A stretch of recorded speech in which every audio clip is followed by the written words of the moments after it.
ഇവിടെ മഴയൊക്കെ എങ്ങനെയുണ്ടെന്ന് പലരും കമന്റ് ചെയ്തിരുന്നു. നല്ല രീതിക്ക് മഴയുണ്ട്. ഇന്നിപ്പോ അതേ മഴയും പെയ്തു, കറണ്ടും പോയി. കറണ്ട് പോയി കഴിഞ്ഞാൽ ഇൻവെർട്ടർ മെയിൻ ലൈറ്റ്സിൽ 2-3 എണ്ണം എടുക്കത്തുള്ളൂ. കിച്ചണിലുള്ള എന്റെ സ്ട്രിപ്പ് ലൈറ്റ്സ് ഒന്നും കത്തത്തില്ല കേട്ടോ. പുറത്ത് മഴ എങ്ങനെയുണ്ടെന്ന് കാണിക്കാനായിട്ട് ഞാൻ ഷൂട്ട് ചെയ്യാൻ പോയിട്ടാണ് എന്റെ ഈ ഡ്രസ്സ് മുഴുവൻ നനഞ്ഞിരിക്കുന്നത്. ഇത് ഞാൻ ഫ്ലിപ്കാർട്ടിൽ നിന്ന് മേടിച്ചൊരു നൈറ്റ് വെയർ ആണ്. നല്ല തണുപ്പൊക്കെ ഉള്ളപ്പോൾ ഇടാൻ നല്ലതാണ്. ഈ ടാപ്പിന്റെ അറ്റത്തിരിക്കുന്ന സുനാങ്കിയും ഞാൻ ഇങ്ങനെ ഓൺലൈൻ മേടിച്ചതാണ്. ഉച്ചയുറക്കം കഴിഞ്ഞ് എണീറ്റപ്പോൾ തൊട്ട് കുക്കു സാറ് ചോദിക്കുന്നുണ്ടായിരുന്നു വൈകുന്നേരം കഴിക്കാൻ എന്തുവാന്ന്. ഏത്തപ്പഴം ഒന്നും ഇരിപ്പില്ല പഴംപൊരി ഉണ്ടാക്കാനായിട്ട്. അവൻ തന്നെ അപ്പനെ വിളിച്ചു പറഞ്ഞിട്ട് ആലം വന്നപ്പോഴത്തേക്ക് 4 ഷവർമ കൊണ്ടുവന്നു. ഇതിപ്പോ ശനിയാഴ്ച വൈകുന്നേരമാണ്. ഞായറാഴ്ച രാവിലെ 5:30 നമ്മളൊരു ട്രിപ്പ് പോവുകയാണ്, ഫാമിലി ട്രിപ്പ്.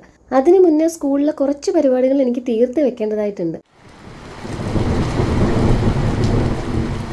ഇടി വെട്ടുന്നത് നിലിമയ്ക്ക് പേടിയാണ് കേട്ടോ. മണി 10 അമ്മതേ ഞങ്ങൾക്ക് നാളെ ലഞ്ചിന് കൊണ്ടുപോകാനുള്ള ചോറാണ് കുക്കറിലിടുന്നത്. ഞാൻ കൊണ്ടുപോകേണ്ട സാധനങ്ങൾ എടുത്തു വെച്ചിട്ടുണ്ട്. ഫൈനലായിട്ട് ഒന്ന് ചെക്ക് ചെയ്ത് എല്ലാം ഓരോ കവറിലാക്കണം. ഇവിടെ ഒരു വലിയ ക്യാരി ബാഗ് ഉണ്ട്. അതിൽ പക്ഷേ എല്ലാവരുടെയും തുണികളും കൂടി ഇട്ടാൽ എടുക്കാൻ നേരത്ത് ബുദ്ധിമുട്ടാവും. ഒരു 4-5 ഡെസ്റ്റിനേഷൻസ് ഉള്ളത് കൊണ്ട് തന്നെ ഒരാൾക്ക് 9 ജോഡി ഡ്രസ്സ് വീതം ഞാൻ ഈ ബാഗിന്റെ അകത്തോട്ടങ്ങ് കുത്തി കയറ്റി വെച്ചിട്ടുണ്ട്. വൈകുന്നേരം തുടങ്ങിയ തലവേദനയാണ്, ഒരു രക്ഷയില്ല. അതുകൊണ്ട് തന്നെ ഡിന്നർ ഒന്നും ഉണ്ടാക്കാനായിട്ട് ഞാൻ കിച്ചണിൽ കയറിയതേ ഇല്ല. പിള്ളേർക്ക് 2 പേർക്കും ഷുഗറും കൂട്ടിയിട്ട് പിന്നെ എനിക്ക് അയലക്കറിയുടെ ചട്ടി ഇരിപ്പുണ്ടായിരുന്നു. ഞാൻ അതിലിട്ട് പുട്ട് കഴിച്ചു. വയറ് നിറയെ പുട്ട് കഴിച്ചാൽ തലവേദന മാറിക്കൊള്ളൂ എന്നാണ് അമ്മയുടെ പുതിയ കണ്ടുപിടുത്തം. നാളെ ലഞ്ചിന് കൊണ്ടുപോകേണ്ട പയറ് ഞാൻ ചെറുതായിട്ടൊന്ന് അരിഞ്ഞു വെച്ചു. പിന്നെ കുറച്ച് വിക്സും അമൃതാഞ്ജനും കയ്യിൽ കിട്ടിയ സാധനങ്ങൾ മൊത്തം വാരി തേച്ച് തലവേദനയുടെ ഒരു ടാബ്ലറ്റും കഴിച്ച് 3 മണിക്ക് അലാം വെച്ച് ഞാൻ കിടന്നു. കേണും ചിരിച്ചും വിതുമ്പിയും ആ നീണ്ട മുടിയിട്ടുലച്ചും രാത്രി മഴ പെയ്തുകൊണ്ടേയിരിക്കുന്നു.